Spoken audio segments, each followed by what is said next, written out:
ओम अचिंत्य व्यक्त रूपाय निर्गुणाय गुणात्मने समस्त जगदाधार मूर्तये ब्रह्मणे नमः। ओम सर्वेभ्यो नमो नमः। कल हमने शुभ और अशुभ योग के विषय में चर्चा की थी कि जब लग्न से द्वितीय और लग्न से द्वादश भाव में शुभ ग्रहों की उपस्थिति होती है तो शुभ योग बनता है, और इसी तरह से जब लग्न से द्वादश और द्वितीय भाव में पाप ग्रहों की उपस्थिति होती है तो अशुभ योग बनता है। नाम के अनुरूप ही फल मिलता है। शुभ योग में शुभ फल और अशुभ योग में अशुभ फल मिलता है। एक साधारण योग है और इसको समझने में कोई दिक्कत नहीं होनी चाहिए। आज एक नए योग के विषय में आपको मैं परिचित करा रहा हूँ। उस योग का नाम है गज केसरी योग। बहुत ही प्रचलित योग है, प्रसिद्ध योग है। और जिस जन्म पत्रिका में यह योग बन जाता है उस व्यक्ति को जीवन में समृद्धि और प्रभुत्व, यश, ये पर्याप्त मात्रा में मिलने लगते हैं। तो गज केसरी योग क्या होता है, आइए इसको समझते हैं। केंद्रे देवगुरौ लग्ना चंद्राद्वा शुभ द्रग्युते नीचास्तारिग्रहैरहीन योगोऽयं गज केसरी। गज केसरी संजात तेजस्वी धनवान भवेत् मेधावी गुण संपन्नो राजप्रिय करो नरः। गज कहते हैं संस्कृत में हाथी को, देखो। और केसरी कहा जाता है सिंह को, शेर को। तो कब बनता है यह योग, इसके बारे में पराशर जी ने लिखा है योगाध्याय में कि केंद्रे देव गुरौ लग्ना चंद्रा द्वया शुभ दृग्युते। कि केंद्र में हो, कौन हो केंद्र में? देव गुरु, देवताओं के जो गुरु हैं बृहस्पति, वो केंद्र में हो। और लग्ना चंद्रा द्वया शुभ द्रग्युते, और लग्न से चंद्रमा कहाँ हो? लग्न से चंद्रमा और गुरु अगर परस्पर केंद्र में हो और शुभ द्रग युते और शुभ ग्रहों से देखे जा रहे हो, तो ऐसी दृष्टि में क्या बन जाता है? गज केसरी योग बन जाता है। इसमें एक शर्त भी दी है उन्होंने कि नीच नीचास तारिक ग्रही रहीन। इसका मतलब है कि नीच ना हो, अस्त बृहस्पति ना हो। नीच ना हो, अस्त ना हो, और अरि, अरि का मतलब होता है शत्रु, है ना, शत्रु के घर में ना गए हो, इनसे हीन हो, मतलब ये गुण ना हो। बृहस्पति नीच ना हो या अस्त ना हो, ऐसे ही चंद्रमा भी नीच ना हो और शत्रु राशि में ना बैठे हो। तो शत्रु राशि क्या होती है ये हम पढ़ चुके हैं। मूल, त्रिकोण आदि, उच्च, नीच आदि राशियों को हम पढ़ चुके हैं।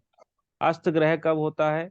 अस्त ग्रह तब होता है जब कोई ग्रह सूर्य की निकटतम स्थिति में पहुंच जाता है तो उसको अस्त कहा जाता है। अस्त स्थिति ठीक उस प्रकार होती है जैसे रात्रि में एक 100 वाट का बल्ब जल रहा है तो भरपूर रोशनी देता है वो। लेकिन वही बल्ब अगर हम दिन में जलाएं सूर्य के प्रभाव में, रोशनी में, तो सूर्य के प्रभाव से वह बल्ब की रोशनी का जो प्रभाव है वो क्षीण हो जाता है ना। तो ऐसे ही ग्रह जो है, जो ग्रह की रश्मियां हैं, वो सूर्य के सामने निस्तेज हो जाती हैं। तो उस स्थिति को अस्त कहा जाता है। तो अस्त स्थिति कब बनती है? अस्त स्थिति तभी बनती है जब कोई ग्रह एक ही भाव में या सूर्य से बहुत निकटतम अंशों में हो। अस्त के ऊपर मैं एक अपना नया लेक्चर आपको दूंगा। अस्त प्रकरण जो है अपने आप में काफी बड़ा प्रकरण है, कौन कौन ग्रह कितने कितने अंश पर अस्त हो जाते हैं सूर्य के प्रभाव में आने पर। तो फिलहाल आप इतना समझ लीजिए कि अगर कोई ग्रह सूर्य के बिल्कुल निकटतम है तो वह अस्त हो जाता है। तो ये स्थिति ना हो तो योगोयम गज केसरी, इस योग को गज केसरी कहा जाता है। गज केसरी संजात तेजस्वी। गज केसरी संजात माने जब हो जाए, बन जाए यह योग, तो क्या हो जाता है? ऐसा व्यक्ति तेजस्वी होता है, धनवान हो जाता है, मेधावी होता है, गुण से संपन्न होता है, राजा प्रियो करो न रहे, और राजा का प्रिय हो जाता है वो। ये पाराशर जी ने लिखा है। पाराशर जी के अलावा फल दीपिकाकार आचार्य मंत्रेश्वर ने भी इस योग का वर्णन किया है, लेकिन वहां पर उन्होंने इसको गजकेसरी नाम नहीं दिया, केवल केसरी नाम दिया है। गज केसरी का जो शब्द है यह पाराशर जी में मिलता है, बृहत पाराशर होरा शास्त्र में। तो फल दीपिकाकार ने क्या लिखा है? फल दीपिकाकार ने लिखा है सुरगुरोह केंद्र गे केसर इति, कि चंद्रमा और बृहस्पति परस्पर केंद्र में हो तो वो क्या बनाते हैं? केसरी योग बनाते हैं। और केसरी योग के फल के विषय में भी उन्होंने लिखा है कि जब केसरी योग बन जाए तो क्या मिलता है। देखिए मैं आपको दिखाता हूँ, ये लिखा है उन्होंने कि केसर एव रिपु वर्ग निहंता प्रौढ़ वाक सदसी राजस वृत्ति दीर्घ जीव्यति यशाह पटु बुद्धिस तेजसा जयति केसरी योगे। ठीक है, इसका मतलब है कि केसरीव, केसरी का ना सिंह, शेर को कहते हैं, केसरी के समान, सिंह के समान, इव लग गया इसमें, इव मतलब के समान, केसरी के समान रिपु वर्ग निहंता, जो रिपुओं का वर्ग है, जो शत्रुओं का वर्ग है, जो शत्रुओं का समूह है, उनको निहंता, मारने वाला हो जाता है। ऐसे व्यक्ति में अद्भुत पराक्रम विकसित होने लगता है। ठीक है। प्रौढ़ वाक सदसी, प्रौढ़, प्रौढ़ माने विकसित, वाक माने वाणी हो जाती है, उसकी वाणी ऐसी हो जाती है जैसे मानो कोई बड़ा बुजुर्ग बोल रहा हो, कोई विद्वान बोल रहा हो, उसकी वाणी में इतनी तेजस्विता आ जाती है। सदसी राजस वृत्ति, राजस किसे कहते हैं? राजाओं वाली वृत्ति, राजस वृत्ति ऐसे व्यक्ति में आ जाती है। और दीर्घ जीवती यशाह, यश से संपन्न होता है, प्रसिद्धि बहुत मिलती है उसको। और दीर्घ जीवती, दीर्घ माने लंबा जीवन वो जीता है। पटु बुद्धि, बुद्धि उसकी चतुर हो जाती है। तेजसा, तेज युक्त हो जाता है। जयति, जय होती है उसकी, केसरी योगे, केसरी के योग में। तो बृहत पाराशर जी इसको गज केसरी कह रहे हैं, आचार्य मंत्रेश्वर इसको केसरी योग कह रहे हैं। अब समझने वाली बात यह है, पहले तो मैं आपको एक जन्म पत्रिका दिखाता हूं, आप उससे समझ पाएंगे। देखिए ये जन्म पत्रिका मैंने सामने स्क्रीन पर शेयर की है, आप लोगों को दिखाई दे रही होगी। तो कोई बताएंगे ये किस लग्न की जन्म पत्रिका है? सर कुंभ लग्न की। लग्न की है। अब देखिए चंद्रमा जहां बैठे हैं तो केंद्र भाव क्या होते हैं, हमने पढ़े हैं, 1 4 7 10, ये केंद्र स्थिति होती है। तो गुरु से चंद्रमा कौन से भाव में है? गुरु से, गुरु जहां बैठे हैं वहां से देखिए, गुरु को एक मानिए, ये बैठे गुरु छठे भाव में कर्क राशि में, यहाँ से, और चंद्रमा बैठे हैं तुला राशि में। तो गुरु से चंद्रमा की स्थिति को आप देखिए, गुरु को एक मानिए, उससे अगले भाव को दो मानिए, उससे अगले भाव को तीन मानिए, उससे अगले भाव को चार मानिए। तो गुरु से चंद्रमा चौथे भाव में हो गए, माने केंद्र में हो गए। ठीक है। तो 1 4 7 10 अगर भावों में परस्पर ग्रह बैठ जाए दोनों, बृहस्पति भी और चंद्रमा भी, तो ये गज केसरी योग बनता है। अब चंद्रमा से देखिए, चंद्रमा से बृहस्पति कौन से भाव में है? चंद्रमा को एक मानिए आप, चंद्रमा को एक मानिए, उससे अगले भाव को दो मानिए, फिर 3 4 5 6 7 8 9 10, तो ये क्या बन गया? गज केसरी योग बन गया है। ठीक है। अच्छा अब यहाँ देखिए, गुरु जो है, गुरु बृहस्पति, वो अस्त तो नहीं है, अस्त भी नहीं है। ठीक है। उच्च का है। और हाँ, उच्च के हैं, उच्च राशि में है, तो यह योग और अच्छा हो गया, बढ़िया हो गया। आप पढ़ चुके हो कि बृहस्पति कर्क राशि में उच्च के होते हैं। ठीक है। परम उच्च कहाँ तक होते हैं वो? 5 अंश तक। 5 अंश तक। तो ये परम उच्च की ओर बढ़ रहे हैं, इसके माने ये जो गजकेसरी योग बना हुआ है, ये हम्म, शानदार स्थिति में बना हुआ है। दूसरी बात, बृहस्पति से जो चंद्रमा बैठे हैं केंद्र में, बृहस्पति से जब आप चंद्रमा को गिनेंगे तो चौथा भाव आ जाएगा। तो चंद्रमा की जो स्थिति है, चंद्रमा इस जन्म पत्रिका में कौन से भाव में बैठे हैं? चंद्रमा इस जन्म पत्रिका में नवम भाव में बैठे हैं। नवम भाव को भाग्य भाव कहा जाता है, यानी शुभ भाव में बैठे हैं। तो गज केसरी योग ये और अधिक पुष्ट हो गया। अब देखिए, अब ये जान लीजिए ये जन्म पत्रिका है किसकी। ये जन्म पत्रिका है महानायक बॉलीवुड के जो हीरो हैं, अमिताभ बच्चन की, कुंभ लग्न की जन्म पत्रिका है। तो जैसा योग है उसी के अनुरूप उनका जीवन है ना, प्रसिद्ध है, यश को भी प्राप्त है, राजस वृत्ति भी है, राजाओं वाला जीवन है उनका। और वाणी, वाणी देखिए कितनी अद्भुत है, उनको अधिकतर बहुत सारे बड़े बड़े कार्यक्रमों में उनको ब्रांड एम्बेसडर बनाया जाता है। अभी पीछे पोलियो का अभियान चला था, उन्हीं की आवाज पूरे देश में गूंज रही थी पोलियो को लेकर के। तो अद्भुत वाणी में एक प्रभाव जो है व्यक्ति के अंदर आने लगता है।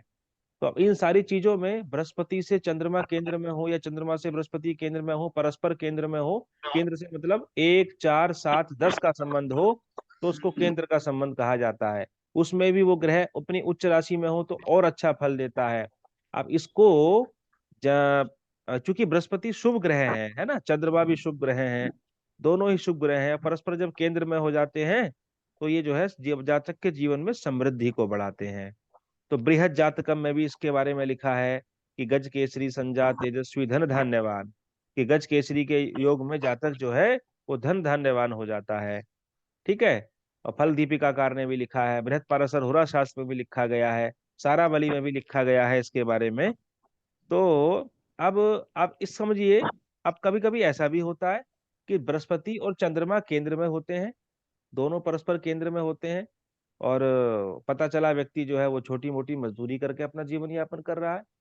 तो वहां पर खाली आप ये देख करके निर्णय ना करें कि बृहस्पति चंद्रमा केंद्र में है तो भाई सब कुछ बढ़िया बढ़िया ही होगा। आप ये देखिए कि कहीं ऐसा तो नहीं कि बृहस्पति और चंद्रमा नीच राशि में बैठे हों अपने, या बृहस्पति अस्त हो गए हों, अथवा चंद्रमा या बृहस्पति दोनों ही शत्रु राशि में चले गए हों।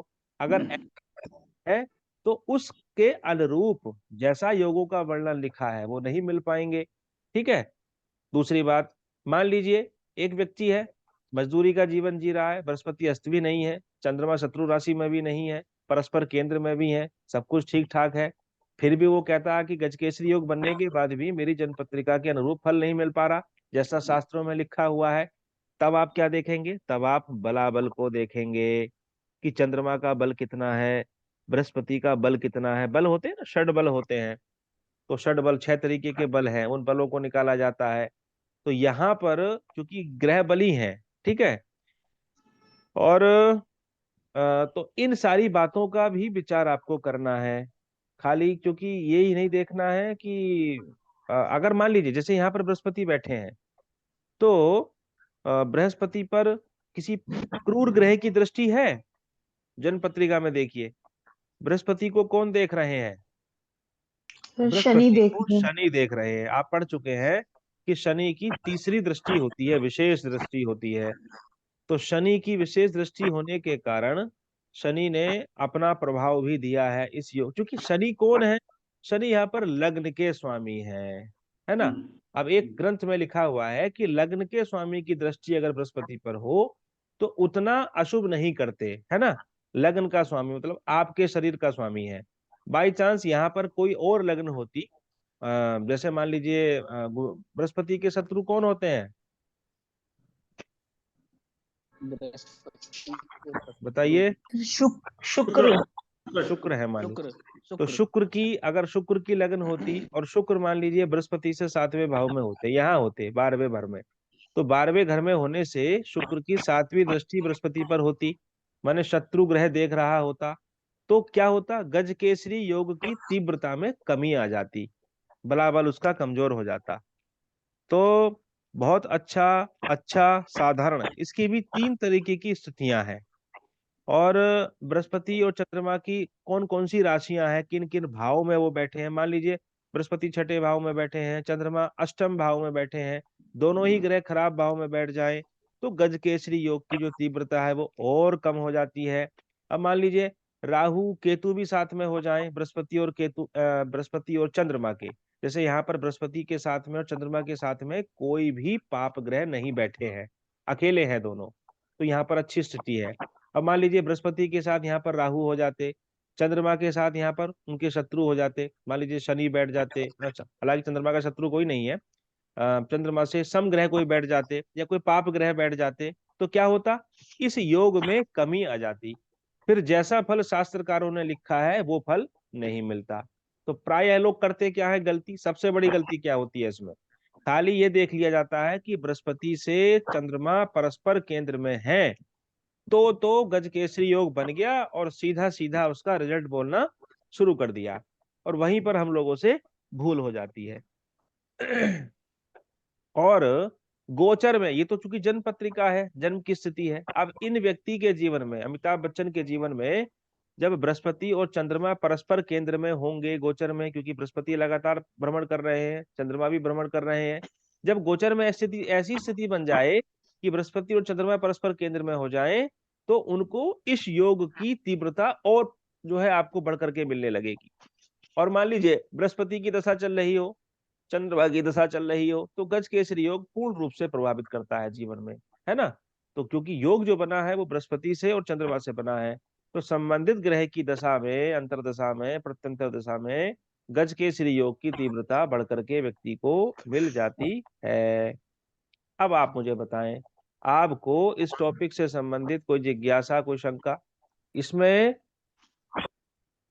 जन्म पत्रिका में लग्न से जब आप 1 4 7 10 गिनेंगे, तो लग्न चौथा, सातवां, दसम भाव में चंद्रमा बृहस्पति नहीं है, तो लग्न से गज केसरी योग नहीं बना। लेकिन जब आप चंद्रमा से गिनेंगे तो चंद्रमा से 7वें भाव में बृहस्पति बैठे हुए हैं। ठीक है।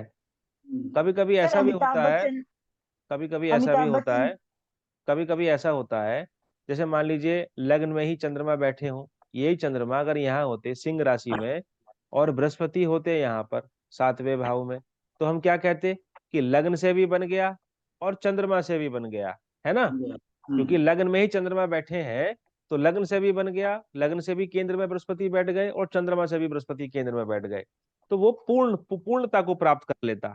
ठीक है, उस प्रबल पूरा प्रबल हो फल आप गया। बताते, पूरा पूरा फल आप बताते। लेकिन यहाँ पर केवल लग्न से नहीं बना, लेकिन चंद्रमा से बन गया। चंद्रमा, जब आप चंद्रमा को देखेंगे आधार बना करके, चंद्रमा को एक मानिए, तो जब चंद्रमा से आप गिनती गिनेंगे बृहस्पति तक, तो आपको 7 मिलेगा। तो चंद्रमा से बृहस्पति 7वें भाव में है, इसलिए यहाँ पर गज केसरी योग बन गया है। पत्रिका में आज की, अभी की, इसी वक्त की जन्म कुंडली है, इसमें कौन कौन से ग्रह किस किस राशि में हैं आज की स्थिति में वो दिखाए गए हैं। इसी को गोचर कहा जाता है।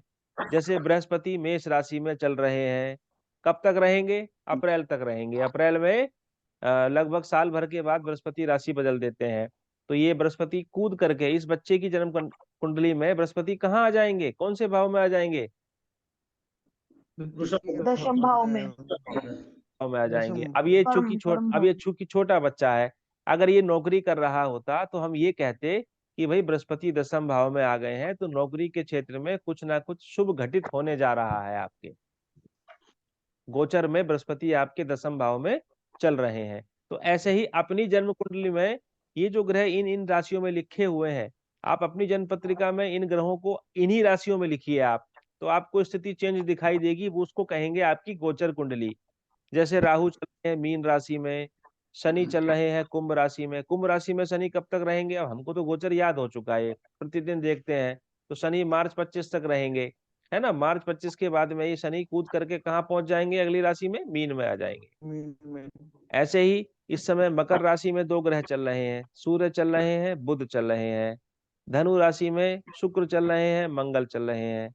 तुला राशि में आज चंद्रमा है। चंद्रमा भी कितने अंश के हैं वो भी लिखा हुआ है, देखिए 27 अंश और 32 कला। इसके माने ये तुला राशि भी से निकलने वाले हैं, रात रात में निकल जाएंगे। कल को सुबह को आपको चंद्रमा वृश्चिक राशि में दिखाई देंगे। तो वृश्चिक राशि क्या होती है? वृश्चिक राशि जल तत्व की राशि है ना। जो कर्क है, वृश्चिक है और मीन है, लेकिन इनको नीच राशि आ जाएगी ना सर? है। चंद्र की नीच राशि हो जाएगी ना? हाँ, चंद्रमा नीच राशि में भी आ जाएंगे अपने। तो रात हम्म। में, अब देखिए इसका जो, जब हम लोग वर्षा ऋतु की भविष्यवाणियां इत्यादि करते हैं, वर्षा कब होगी, कैसे होगी, तो उसमें नाड़ी विचार किया जाता है ना। तो जल नाड़ी, अग्नि नाड़ी, ऐसे करके नाड़ियां हैं कि समस्त ग्रह किन किन नाड़ियों में बैठे हुए हैं, तो भाई प्रबल वर्षा का योग बनेगा। अच्छा, ऐसे ही राशियों की भी प्रकृति है। जैसे आपका अग्नि तत्व की राशियां हैं, जल तत्व की राशि है, वायु तत्व की राशि है, ऐसे करके इसका विचार किया जाता है। जैसे आ, आपका मेष राशि है, मान लीजिए मेष राशि कौन से तत्व की राशि है? क्या तत्व है इस अग्नि तत्व। राशि में? अग्नि तत्व। अग्नि तत्व अग्नि पर। है ना। उससे अगली राशि, सब राशि पृथ्वी तत्व की होती है। ठीक है, उससे अगली राशि वायु तत्व की होती है। उससे अगली राशि चौथी वाली जल जल तत्व की तत्व। होती है। इसी तरह से ये क्रम फिर से शुरू होता है। 5वीं सिंह राशि, फिर अग्नि तत्व आ गया। फिर कन्या राशि, फिर से वायु तत्व। तुला राशि, सॉरी, कन्या राशि पृथ्वी तत्व। और तुला राशि वायु तत्व, और वृश्चिक राशि जल तत्व। फिर इस तरह चलेंगे आगे, धनु राशि फिर अग्नि तत्व, मकर राशि बताइए पृथ्वी तत्व, पृथ्वी तत्व, कुंभ राशि वायु वायु तत्व, तत्व, और मीन राशि जल तत्व। जल। जल तत्व। तो सारे ग्रह अगर जल तत्व की राशियों में बैठ जाएं तो प्रायः वर्षा हो जाती है। मौसम की भविष्यवाणी भी आप कर सकते हैं इस तरह से, अगर सारे ही ग्रह जल तत्व की राशियों में बैठे हों। जल तत्व की राशियां कितनी है बताइए, लिख लीजिए, नोट और 3 कर्क नोट वृश्चिक, करिए। कर्क देखिए, वृश्चिक। हाँ, 4, 8, 12 ये जल तत्व की राशियां हैं। 1, 5, 9 ये अग्नि अग्नि तत्व की हैं। 2, फिर 6, 6, 10, फिर 10 10, ये पृथ्वी तत्व की हैं। और उसके बाद 3, 7, 11 ये वायु तत्व की हैं। इनको नोट रखिए, याद रखिए हमेशा बिल्कुल। आप बताइए, क्या ऐसी स्थिति कभी आ रही है कि सारे ग्रह जल तत्व की राशि में हो? कभी कभी जब आपने देखा होगा कुछ कुछ राज्यों में इतनी बाढ़ आपदाएं आई हैं जी, पिछले, मेरे पास तो आंकड़े हैं ऐसे, उनमें जब जब ये घटनाएं घटी हैं उस समय बहुत सारे ग्रह, अधिकांश ग्रह जल तत्व की राशियों में ही गोचर कर रहे थे, और बहुत लंबे समय तक जो है उसका वर्षा का प्रभाव रहा। ऐसे करके हम लोग देखते हैं इस चीज को। आज सारे ग्रह अग्नि तत्व की राशियों में बैठ जाएं तो सूखा पड़ जाता है, वर्षा नहीं होती कभी कभी, है ना। तो लेकिन ये नहीं है कि अब सारे ग्रह अग्नि तत्व की राशि में बैठ जाएं, पता चला बाढ़ हो रही है, खूब सारी वर्षा हो रही है, सावन का महीना चल रहा है, तो मेरे भाई हमने तो ये योग पढ़ा था कि अग्नि तत्व, लेकिन भाई जो वर्षा ऋतु का जो चक्र है प्रकृति का अपना, वो अपने हिसाब से चलता है। तो चक्र को और ज्योतिष की ग्रह स्थितियों को जब आप उसका समन्वय करते हैं तो आप बहुत हद तक आने वाले मौसम के बारे में, ऋतु के बारे में आप बता पाने में समर्थ हो जाते हैं। ऐसे ही गुरुजी वायु, पृथ्वी तत्व, हाँ जी हाँ, बताइए, यही पूछ रही थी पृथ्वी तत्व से क्या होता है। पृथ्वी तत्व क्या है? जो मृदा है, मृदा मिट्टी है ना, ये पृथ्वी तत्व है ये।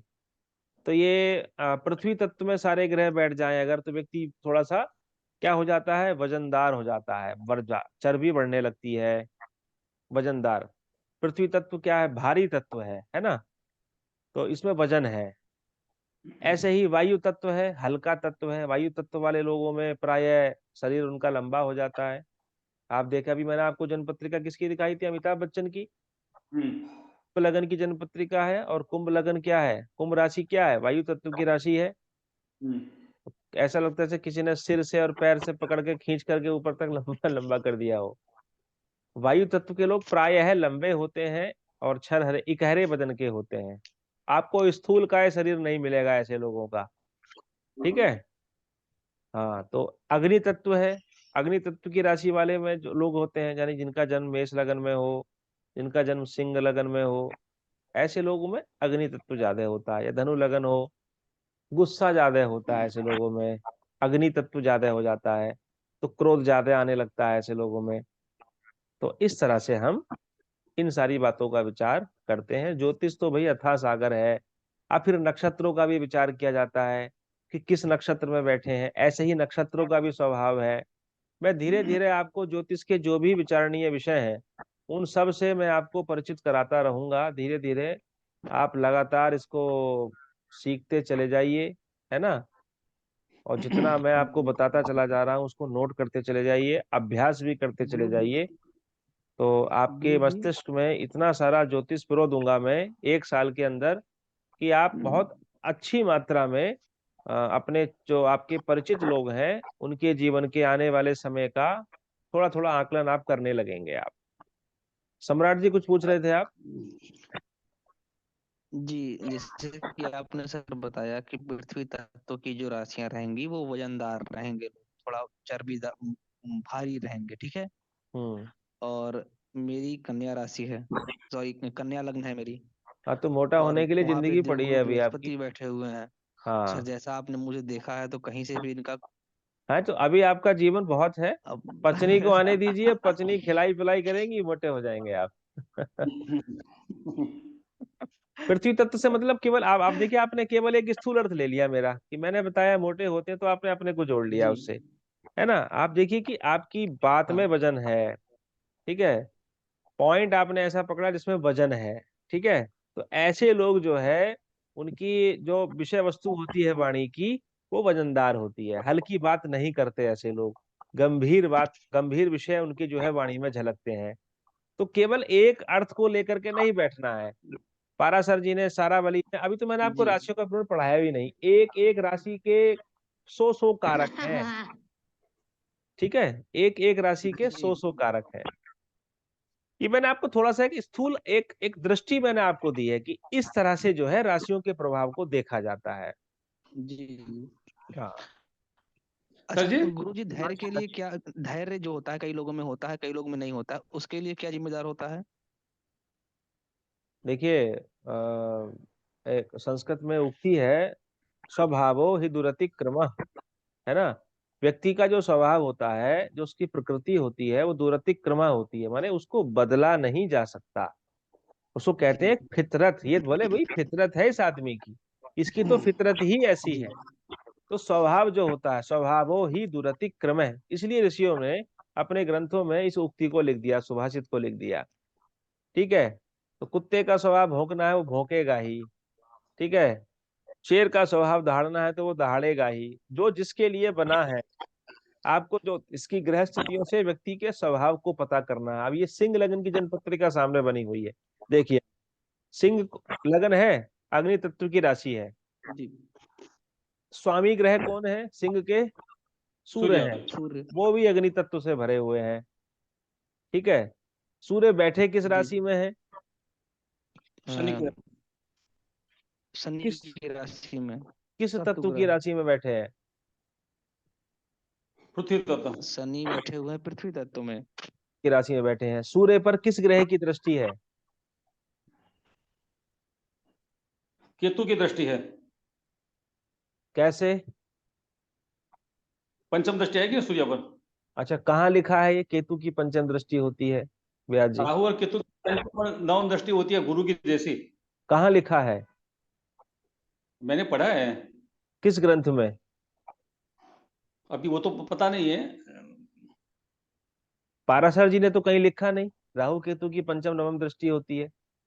राहु और केतु की गुरु की जैसी दृष्टि है सर। हम ग्रह गुण रूपाध्याय पढ़ रहे थे, तो पाराशर जी हम्म ने कहीं नहीं लिखा कि राहु और केतु की भी दृष्टियां होती हैं। हम्म, आपने किस ग्रंथ में पढ़ा?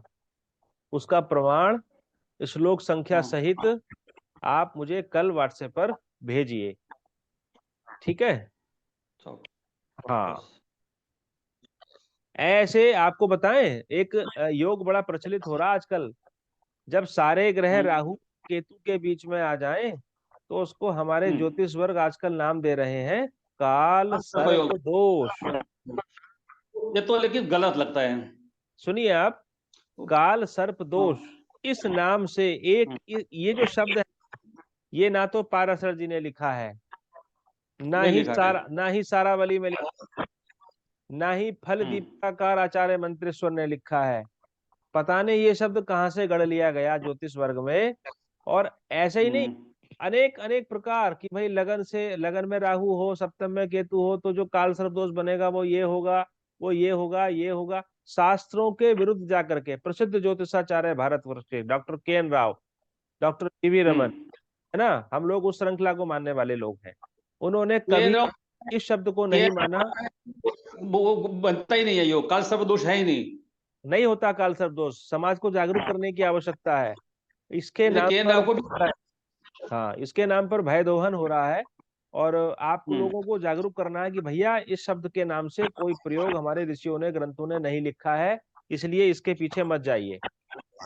ऋषियों के विपरीत जाकर के अगर ज्योतिष करेंगे तो फिर अनर्गल प्रलाप होगा, उससे लाभ की बजाय उल्टा जो है वो हानि ही होगी। शनि, जी। राहु, केतु, इन तीन ग्रहों को विच्छेदात्मक ग्रह कहा जाता है। इनका जो प्रभाव है वो विच्छेद कराना है, हटाना है, अलगाव कराना है। तो अगर इन तीन ग्रहों का अलगा विशेष प्रभाव, हाँ, शनि राहु केतु, और सूर्य, सूर्य। सूर्य भी लिखिए। इनका प्रभाव अगर सप्तम भाव पर पड़ जाए, सप्तम भाव को देख रहे हो ये, तो ये क्या करते हैं, उस भाव से हटाने का काम करते हैं। मेरे पास 50 जन पत्रिकाएं हैं जिनमें ऐसे लोगों का अलगाव हो गया, डिवोर्स हो गया, या डिवोर्स नहीं हुआ तो सालों से अलग रह रहे हैं। अलग नहीं हुए हैं तो उनमें पड़ती ही नहीं, बिल्कुल 36 का आंकड़ा उन लोगों में है। ठीक है। बच्चे भी ऐसे रहते हैं कि 6 महीने मम्मी के पास, 6 महीने पापा के पास। ऐसा जीवन लोगों का रहा। मेरे पास 50 जन पत्रिकाएं हैं, प्रमाण के रूप में संकलन है। और ये ज्योतिष का ऐसा सूत्र आपको मैं गुरु मंत्र के रूप में दे रहा हूं आज, इसको परखना आप। जितने अधिक से अधिक विच्छेदात्मक ग्रहों का प्रभाव होगा और संबंधित ग्रहों की अगर दशा भी चल रही होगी, शनि की, राहु की, केतु की, और ऐसी स्थिति बन रही होगी, तो मैं तो स्पष्ट बोल देता हूं मैंने, भाई या तो डिवोर्स होगा तुम्हारा, या चुपचाप अलग हो जाओ शांतिपूर्वक। अगर चाहते हो अलग होना तो चुपचाप अलग हो जाओ, नहीं तो आगे चल के पता चला किसी ने सुसाइड कर लिया, कोई रेल के नीचे जाकर के कट गया, है ना। तो ये विच्छेदात्मक ग्रह होते हैं। अगर सप्तम और भाव सर पर। लग्न और उसमें ये तो जी। यदि लग्न और सप्तम भाव में राहु बहुत लोगों के लग्न और सप्तम भाव में राहु केतु होते हैं। हाँ, राहु के तो केवल राहु के तो नहीं कर रहा हूं मैं। मैंने क्या कहा आपसे, राहु केतु तो सामान्यतः मिल जाते हैं। छोटी मोटी खटपट तो हर व्यक्ति के दाम्पत्य जीवन में होती है। तो आप केवल राहु के दृष्टि को मात्र बना करके आप ये नहीं कह सकते कि भाई तुम्हारा डाइवर्स हो जाएगा, है ना। जी। आजकल के इस युग में हल्की हल्की मानसिक कटुता हर व्यक्ति के जीवन में होती है, थोड़ी होती है, किसी में ज्यादा होती है। लेकिन जब इन विशेष विच्छेदात्मक ग्रहों का प्रभाव इकट्ठा बन जाए, है ना, तब आपको सावधान कर देना चाहिए उस व्यक्ति को। जन्म पत्रिकाओं का जब हम लोग मिलान करते हैं ना, आजकल लोग क्या करते हैं, एक परंपरा चल पड़ी है, कंप्यूटर में टाइम डेट ऑफ बर्थ डाला और भैया ये निकल के आ गया 36 में से 32 गुण मिल रहे हैं, वाह वाह वाह वाह, बहुत बढ़िया बहुत बढ़िया, चलो भाई कर दो शादी। और पता चला 32 गुण मिलने के बाद भी 2 महीने के बाद उनका डिवोर्स हो गया, क्योंकि आपने उनकी व्यक्तिगत जन्म पत्रिकाओं का अध्ययन तो किया ही नहीं, दोनों के 7वें भाव को देखा ही नहीं, सप्तम भाव को आपने, कि सप्तम भाव दूषित तो नहीं था दोनों का उनका। खाली 32 गुण के मिलान के ऊपर विवाह नहीं करना चाहिए कभी भी। अगर आप वास्तव में अगर ज्योतिष पढ़ रहे हैं, तो आप उसके सप्तम भाव को चेक करेंगे कि सप्तम भाव पर इन शनि, सूर्य, राहु, केतु विच्छेदात्मक ग्रहों का कहीं अधिक प्रभाव तो नहीं बन रहा दोनों की जन्म पत्रिकाओं में। अगर बन रहा है, एक में बन रहा है एक में नहीं बन रहा, तो ये भी गड़बड़ माना जाता है। समझ गए आप। तो इसको देखने के बाद में गुण मिलान तो केवल चंद्रमा के नक्षत्र के आधार पर होता है वो, कि किसी का नक्षत्र ये है, किसी का नक्षत्र ये है। तो खाली एक ग्रह के मिलान से आप बाकी ग्रहों को थोड़ी जो है त्याग सकते हो। आप नवग्रह हैं, अकेले चंद्रमा के कारण ही जो है विवाह का आप जो है उसके लिए आधार बना करके थोड़ी दोगे आप, बाकी ग्रहों का प्रभाव भी देखोगे आप। और आने वाली जीवन की दशा कौन सी आ रही है, कहीं ऐसा तो नहीं कि खराब पापी ग्रहों की दशाएं जीवन में आने वाली हैं दोनों के जीवन में, और विच्छेदात्मक ग्रहों का प्रभाव भी सप्तम भाव पर बन रहा हो, तो बिल्कुल आपको मना कर देना चाहिए कि भैया यहाँ से विवाह आप मत करो, आप उसको बचाओ। ज्योतिष वेदा नाम चक्षु है, वेदों का नेत्र है। आपको दिखाई दे रही है कोई घटना आती हुई, तो ज्योतिष के बल पर, ग्रह स्थितियों के बल पर आप उसको आगाह करिए। आगाह करना आपका धर्म है, कर्तव्य है। ठीक है। तो ठीक है, आज की इस सेशन को हम लोग यहीं पर विराम देते हैं। समय बहुत हो चुका है, कल को हम फिर मिलेंगे। ओम सर्वे भवन्तु सुखिनः, सर्वे सन्तु निरामया, सर्वे भद्राणि पश्यन्तु, माँ कश्चित् दुःख भाग् भवेत्। ओम शांति शांति शांति। नमो नमः ओम सर्वेभ्यो। शांति शांति शांति।